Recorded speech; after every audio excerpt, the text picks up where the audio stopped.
ইনকামের সিকিউরিটি কিরকম বাংলাদেশে ফ্যাক্টরি হয়ে গেছে, দুবাইতে ফ্যাক্টরি হয়েছে, নেপালে factory, Malaysia, India, Korea, Indonesia, Mexico, Spain, এই বছরের মধ্যে 30টা দেশে ফ্যাক্টরি হবে। কয়টা দেশে?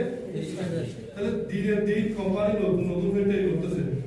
অনেকে বলবেন প্রোডাক্টের একটু দাম বেশি, সেটা আমিও জানি।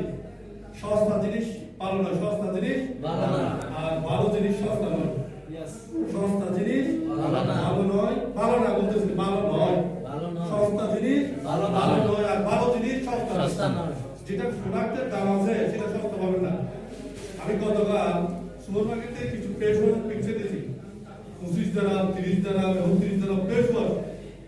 আমাদের ডিএক্সেল ফ্রেশ ওয়াশ আছে না, আমাদের দাম সস্তা, মার্কেটের ভালো কোয়ালিটি অনুযায়ী আসে। আমি দেখতেছি অনেকে নিজের সুস্থ থাকার জন্য ভালো খাবার খায় না, ভালো প্রোডাক্ট ইউজ করে না। এক সময় গিয়ে ডাক্তারের কাছে টাকাটা খরচ করে, কোথায়? ডাক্তারের কাছে গিয়ে কেটে ছিল অপারেশন করে ট্রিটমেন্ট করে ডাক্তারকে বড়